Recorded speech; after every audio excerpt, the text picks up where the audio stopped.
Well, I think she went as far as any British Prime Minister could with the proposal that she made at Salzburg. And no one could have gone further. She may have gone too far. No one could have gone further to accommodate what the EU was asking for. And if any other country had been offering this, if Canada or Japan or any other nation had said, we're going to accept all of your standards unilaterally, match your environmental laws and pay you and so on, they'd have grabbed it. And you've got to wonder whether there is any interest in striking a deal at all. I'm going to ask also about the Northern Irish backstop. That seems to be a really contentious issue for both sides, trying to find an agreement on that. Is there any way, and from the British perspective, it's about the permanence of this, is there any way, do you think, that this can be fudged in the sense that legal language can give the Commission the feeling of permanence that it wants to make it a workable insurance policy, but the British government can go back to Parliament and say, don't worry, this is essentially a temporary measure? Well, I think that's been the approach so far, and no, it hasn't worked. The problem is not with the terms of the backstop or the time limit. The problem is with the fact of having one. You can't conduct negotiations on the basis that one side has guaranteed in advance that if there is no deal, it will make painful concessions in order to accept an outcome that the other side regards as perfectly okay. I mean, the moment you accept that, it stops being a backstop and becomes a front stop. Why would there be any further talks? And so I just don't see how this deal can go through if it contains that kind of unilateral concession. You talk about permanence there. What about the idea of a UK-wide customs union, the so-called backstop to a backstop? That's something you very publicly said you're against. A lot of other members of your party are not fans of this idea. Again, how do you sell this to not only the Parliament but also the British public, based on the fact that Theresa May has repeatedly said Brexit means Brexit and Brexit means leaving the customs union?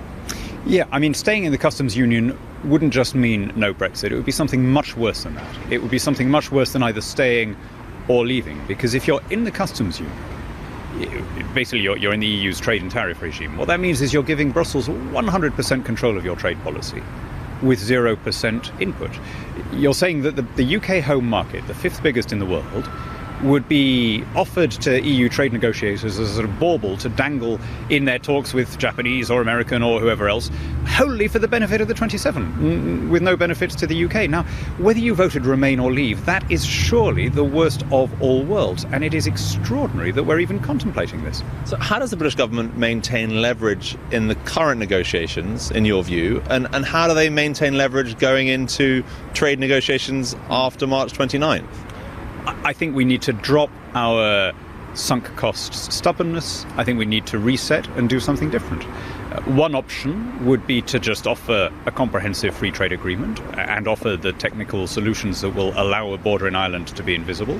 Another would be to go for something along the lines of EFTA.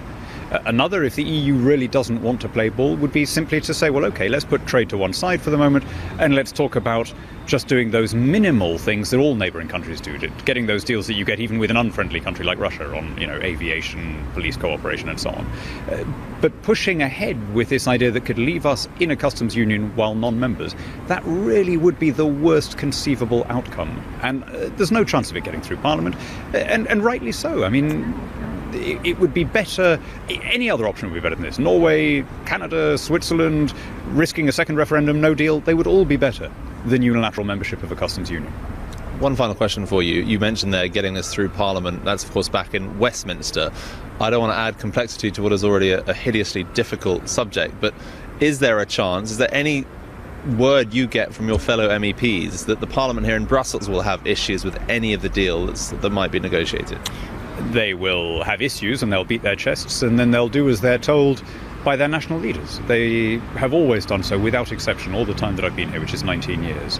And the reason is that in almost every country, the party leaders pretty much handpick who gets to stand next time. So if they want to be on the list next summer and the treaty is coming before them at the beginning of next year, difficult to see them defying their party leaders and turning them into liars after a deal had been struck.